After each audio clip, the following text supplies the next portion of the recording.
Monsieur Michel Simion, vous êtes professeur d'histoire moderne.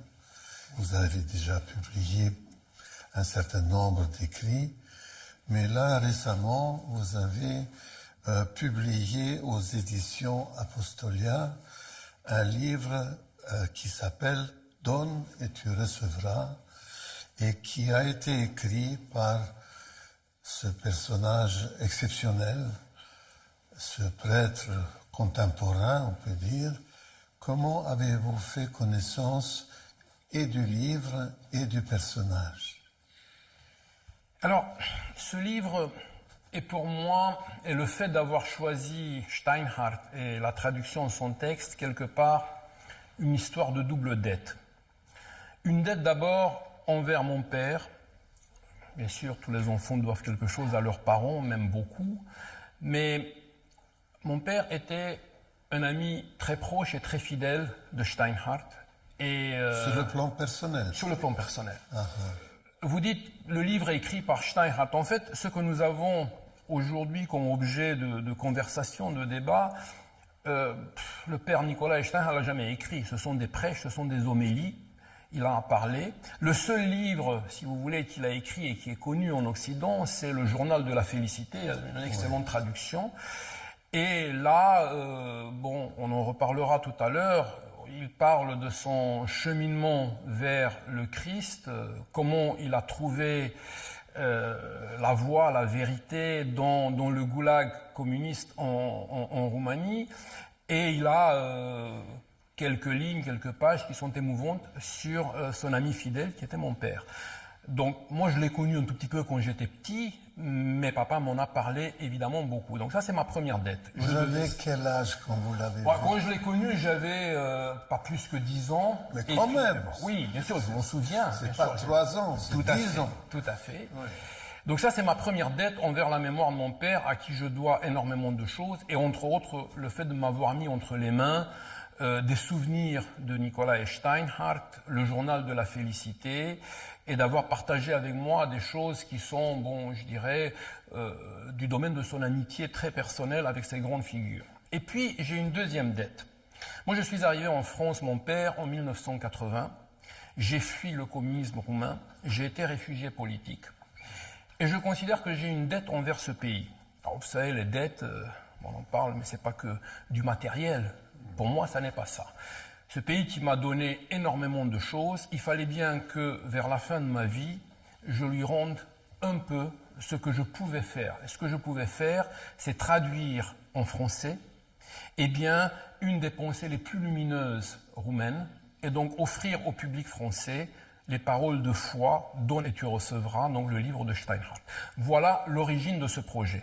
Après, c'est ma scolarité à l'Institut Saint-Serge de théologie orthodoxe, où je vous ai eu comme professeur, où j'ai eu des professeurs qui m'ont incité d'aller au-delà de quelques articles, de quelques propos, et d'achever ce projet. Voilà la genèse un peu de ce livre, mon père. Et quel langage, quel français, félicitations. Oh, c'est une grande, je dirais, aventure que de s'essayer à traduire Steinhardt, parce que Steinhardt, il mélange le langage du théologien et du père qui connaît très bien ses dogmes et sa littérature patristique avec un jargon roumain très populaire. Il s'adressait à un auditoire de bergers, au monastère, on en parlera tout à l'heure, et ça pratiquement dans la même phrase. Alors ça c'est impossible, ou presque impossible, pour une langue si, je dirais, rigide. Le français ne peut pas se permettre ce genre de facilité de langage. Ouais. Ça n'a pas été très facile, mais je me suis souvenu que Steinhardt lui-même avait fait des traductions, était traducteur, et je me suis dit que de là où il est, peut-être qu'il trouvera un peu d'indulgence pour le traducteur que j'ai essayé d'être. Dans la belle préface que vous avez écrite, vous dites que la vie du père a été vraiment exceptionnelle. Oui, c'est une vie exemplaire. Si vous permettez, je vais essayer on ne peut pas comment résumer une vie en quelques minutes, mais elle a été exemplaire et je voudrais parler des 3 tournants. Il y a 3 tournants dans sa vie qui sont vraiment exceptionnels et je crois que c'est bon de dire ou de rappeler cela même pour ceux qui nous écoutent ou nous regardent, car nous avons tous dans notre vie un moment de des tournants où il s'agit de dire oui ou non à un certain nombre de choses.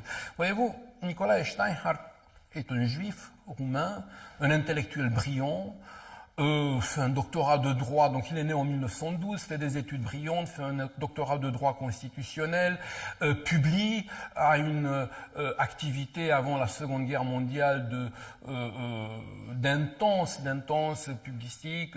Il est vraiment érudit européen. Il est européen, c'est exactement le mot. C'est magnifique. C'est magnifique. Il parle, bon, les Roumains parlent le français. Oui, les Roumains parlent toutes les langues, on le sait. Mais Steinhardt parle un français achevé, il écrit en français, il a écrit un essai sur la catholicité du judaïsme, vous voyez. Bon, il écrit des choses subtiles en français, mais il parle anglais, il parle allemand, il se débrouille en hébreu.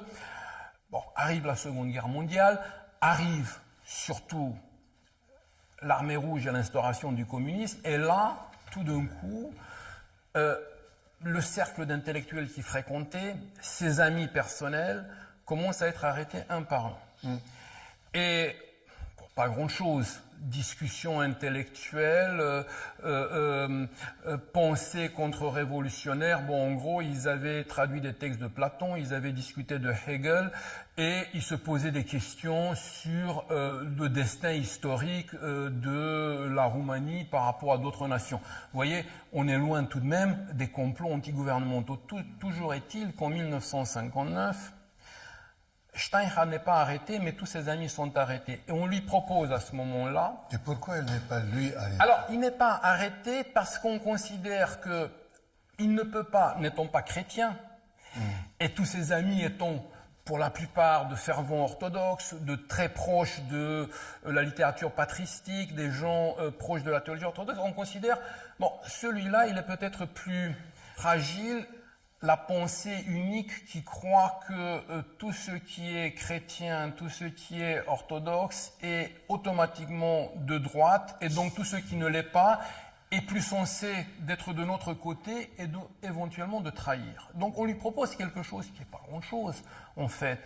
On lui propose d'être le témoin de l'accusation dont le procès fait contre ses amis, c'est-à-dire non pas de les dénoncer, la police politique, la sécurité savait tout.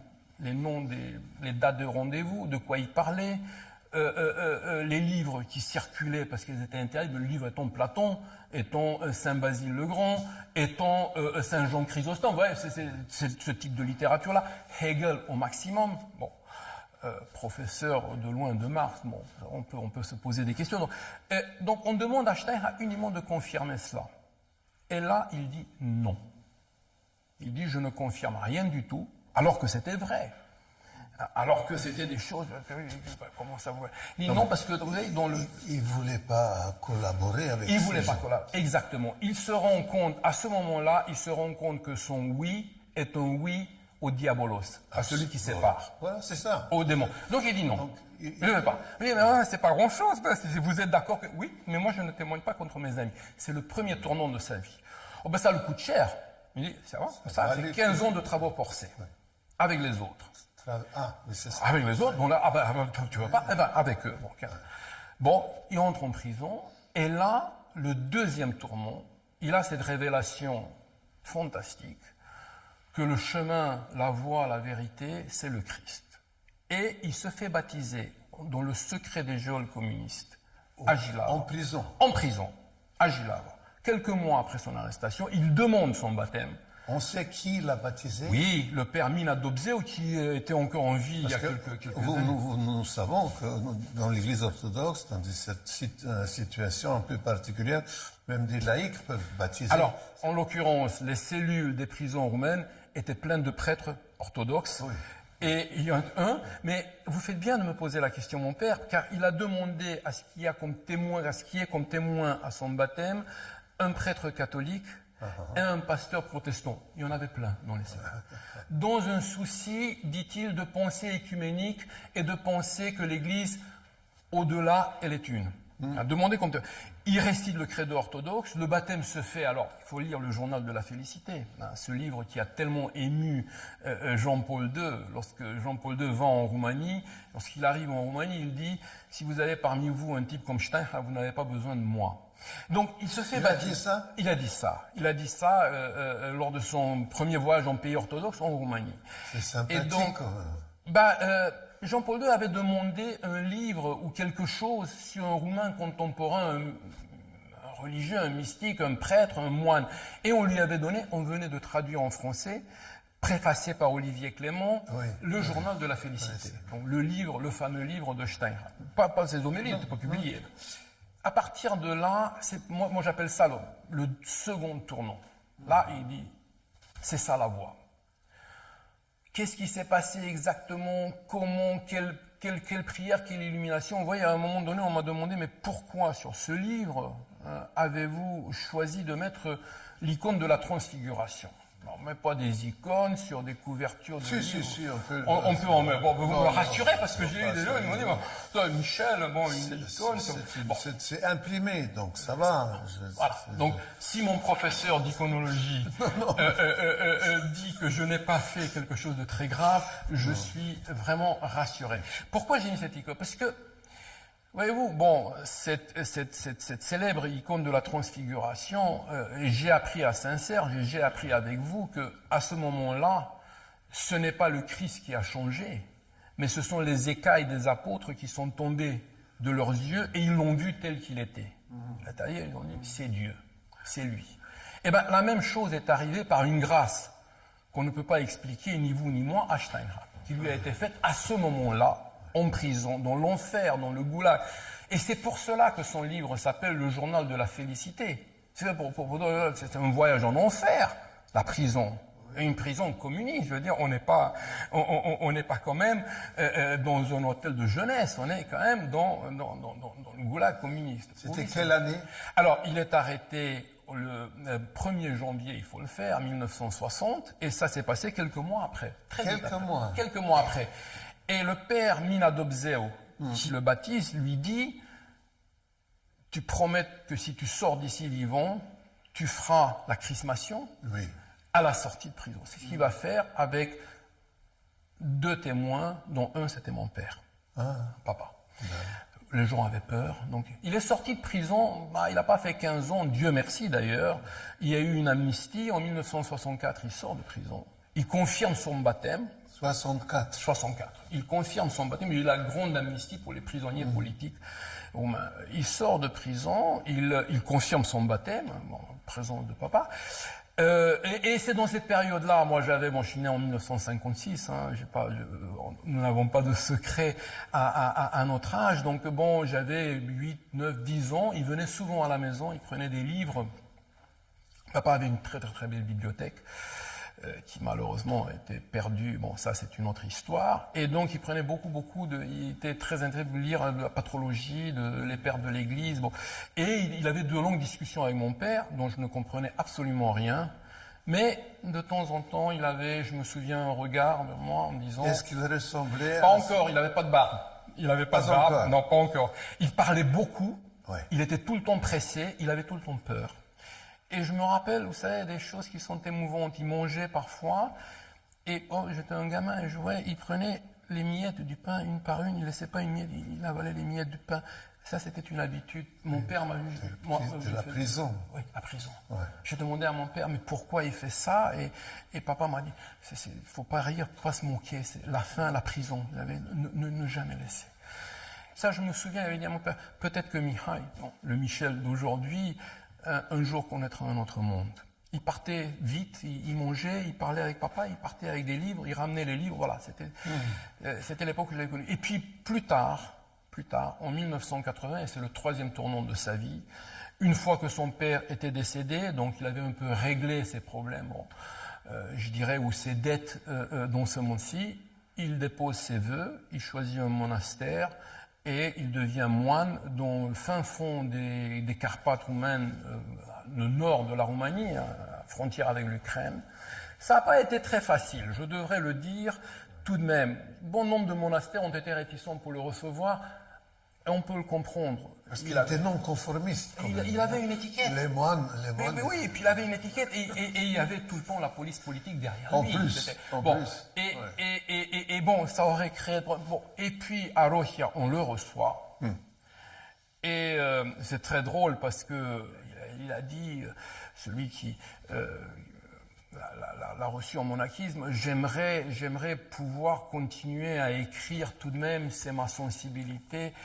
Et alors, l'évêque lui dit, Père Nicolas, non seulement que je prends en considération votre demande, mais je vous le demande à titre d'obéissance de continuer à écrire.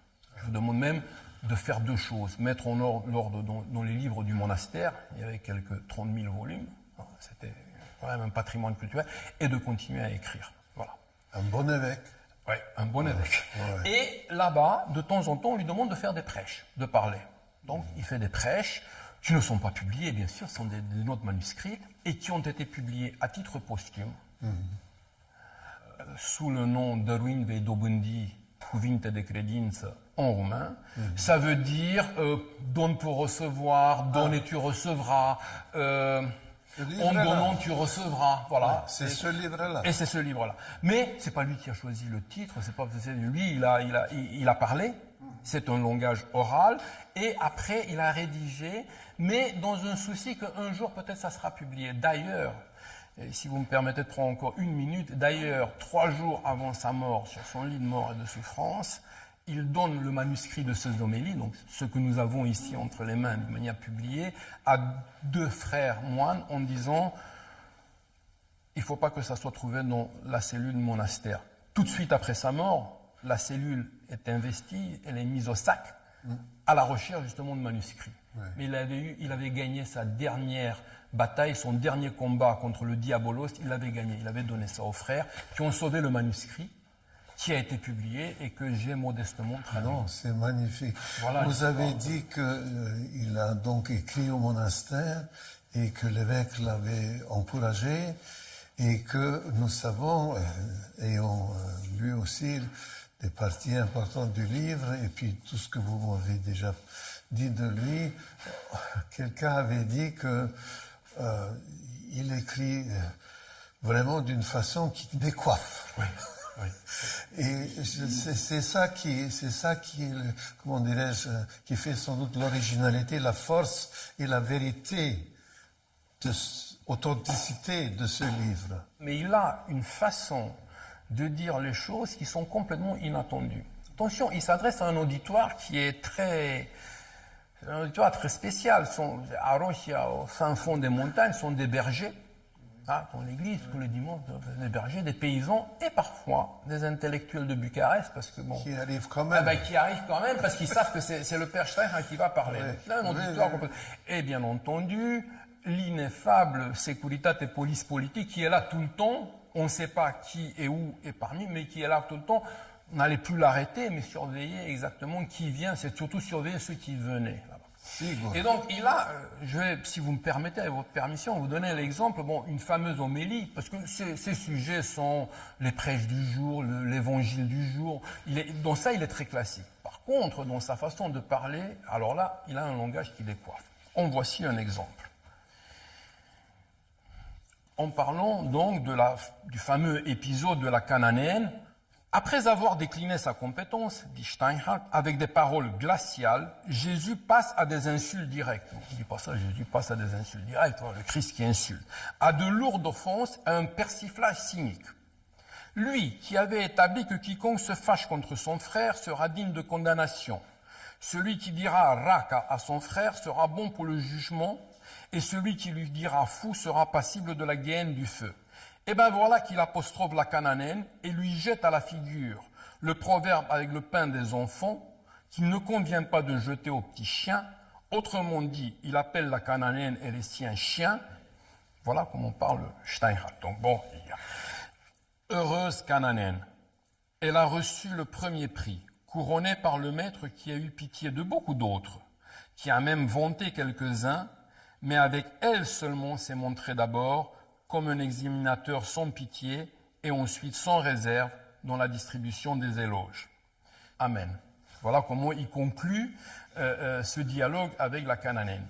Oui, mais c'est son génie personnel parce que, évidemment, les gens qui étaient là, ils étaient intrigués par cette façon de parler et il les réveillait aussi. Je veux dire, les gens, souvent chez nous, et on peut les comprendre, se disent, bon, ils racontent encore une fois la même histoire. Et là, il y a quelque chose de vraiment de nouveau et il y a cette fraîcheur. Et vous avez parfaitement raison. Il dit quelque part, l'homélie doit être un happening. Il utilise le mot anglais, peut-être quelqu'un qui parlait couramment anglais. C'est-à-dire, ça doit être quelque chose de vécu. C'est un dialogue entre le pasteur, le prédicateur et ses ouailles et le public. Il dit aussi, les deux cheminent ensemble en tâtonnant vers la découverte de la vérité. Oui. Vous avez dit tout à l'heure que lorsque vous étiez encore enfant, vous avez vu le père, qui n'était pas encore père à l'époque, mais même son aspect extérieur, si j'ose dire, peut-être son regard, son visage, il avait certainement quelque chose de particulier. D'abord, on avait l'impression qu'il était en lutte contre le temps, il avait peur de ne pas finir sa mission. Il était tout le temps pressé, j'ai autre chose à faire. Je l'ai su par la suite et je l'ai compris d'où ça lui venait. Cette chose. Il était sorti de prison, il arrivait tant bien que mal à survivre, bon, il pouvait se poser un peu. Non, parce qu'il avait tellement de choses à faire et il savait qu'il fallait qu'il finisse au monastère. Mais sa santé était ébranlée quand même. Sa santé était ébranlée, mais c'était, je veux dire, son dernier souci. Ah oui, super. Ils s'en fichaient complètement. Et même lorsqu'il était malade, mon père le visitait à l'hôpital, il avait eu des soucis de santé, il était tout le temps en train d'organiser les prochains livres, il fallait dire ça, il fallait écrire un mot à un tel, encourager tel poète, ne pas oublier. Et donc, ce qui m'impressionnait, c'était ça, il était tout le temps pressé, il parlait très très très vite, et c'était quelque chose, on aurait dit une encyclopédie ambulante, il savait tout. Il passait avec une facilité époustouflante des choses, bon, je comprenais à peine, qui étaient de la littérature patristique, qui était la philocalie, qui étaient ces choses-là, à des personnages, je comprenais un peu mieux, qui étaient des personnages de romans, de Julien Sorel, par exemple, de demander à papa, tu crois que Julien Sorel, finalement, il sera pardonné, mais Julien Sorel n'existe pas. C'est une invention de Stendhal. Est-ce que tu... c'est pas sûr, hein, c'est pas encore. Et quand même, on peut trouver une page dans tout ce qu'il dit où il y a une lumière d'espoir. Puis il était très Dostoïevski, il aimait beaucoup Dostoïevski. Il disait, tu vois, Raskolnikov, Julien Sorel, il n'a pas eu la chance de rencontrer Sonia, mais si, peut-être. Il était comme ça. Il transformait les personnages littéraires dans des choses comme si c'était un voisin d'à côté, donc tu n'étais pas au courant qu'on a arrêté Julien Sorel parce qu'il a tiré sur Madame de Rênal. Voilà le type. Voilà le type. Donc là encore, ça m'étonnait parce que il passait de Saint-Basile-le-Grand à Julien Sorel ou à Madame de Rênal, enfin une espèce de phrases. Mais ça le préoccupait au même point. Au même point. Vous voyez ce que je veux dire? C'était quelqu'un qui était... Et il avait tout le temps cette idée de « j'ai quand même fait beaucoup de mal ». Ça, je l'ai entendu dire, il l'a dit à mon père, j'ai quand même fait beaucoup de mal dans la première, avant le baptême. Pourquoi si tard? Pourquoi j'ai pas su avant? Pourtant, j'avais eu des signes. Il considérait que toute sa première vie avant le baptême a été une vie dissolue. L'a pas été, on le sait. Mon Dieu. Mais il avait tout le temps, et d'ailleurs, 2 jours avant sa mort, lorsqu'il a eu son attaque, il avait dit aux frères qui étaient autour de lui, vous voyez, j'ai peur parce que j'ai peur quand même du jugement. J'ai peur quand même du jugement.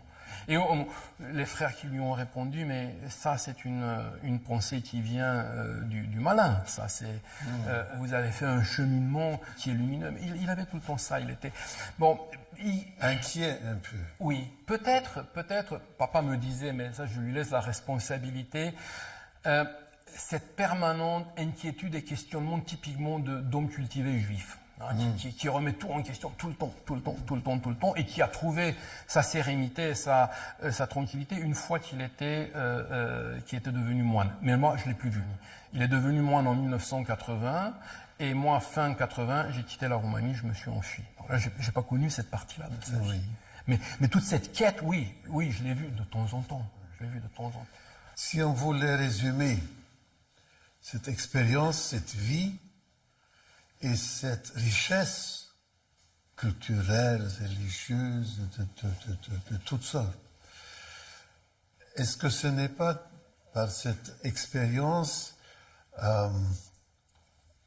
quand même très personnelle et très exceptionnelle vu les circonstances qu'il restera pour nous un signe, un exemple, parce que nous pouvons dire que peu de gens ayant vécu tout ce qu'il a vécu ont été capables de trouver la lumière comme lui, il a pu la trouver. Oui, tout à fait. Et d'ailleurs, dire que pour lui la prison a été une chance, alors aussi il est provocant. Il l'a dit, ça. Mais il le dit. Il dit c'était la chance de ma vie. Il appelle le journal, parce que ce livre est publié, le journal de la félicité. Il a écrit, était interdit à l'époque communiste, il a été passé à l'Ouest et lu à Radio Europe Libre au début, et puis publié après sa mort, après la chute du communisme. Vous voyez, même le fait de dire la prison, le goulag, l'enfer, c'est pas l'enfer. En fait, la souffrance a été la chance de ma vie, là où j'ai enduré les humiliations, les pires traitements. Et d'ailleurs, dans le journal de la félicité, il en parle avec le sourire. Des gens qui l'ont craché à la figure, qui l'ont torturé, qui l'ont battu, qui ont essayé de lui arracher des aveux. Il dit, ça a été la chance de ma vie, parce que j'ai trouvé dans ça le Christ. Il dit à un moment donné quelque chose, quand même, d'exceptionnel. Il n'est pas encore baptisé, mais il pense au Christ avant un interrogatoire où il sait qu'il allait être battu une fois de plus. Et il se dit, je ne sais pas où tu es, mais tu vois là, on est tous les deux des collègues de souffrance maintenant. Et ils vont me cracher à la figure comme ils te l'ont fait. Il pense déjà à ça. Ça, c'est considérer et raisonner comme ça lorsqu'on est dans le goulag et dans l'enfer communiste, c'est quelque chose quand même d'extraordinaire. Donc moi, je dis ça, c'est exemplaire. Donc en cela, il est peut-être unique. Même Solzhenitsyn, pour lequel j'ai une profonde affection, il ne dit pas que sa saison dans le goulag a été un chemin de félicité. Il en a fait un, parce qu'il en a sorti le témoignage qui a bouleversé quand même et qui a peut-être changé la phase de l'histoire. Mais il n'appelle quand même pas ça la félicité. Lui, oui. Lui, il dit, c'est ma béatitude, le fait d'avoir été... Et c'est en cela qu'il décoiffe. Et c'est en cela aussi qu'il décoiffe. C'est en cela qu'il décoiffe, qu'il gêne beaucoup. Parce qu'il dit, en disant ça, on réhabilite peut-être un tout petit peu, on pense... Et non. C'est le sens qu'il donne à sa souffrance. Mille merci. Ah, c'est moi qui vous remercie, mon père.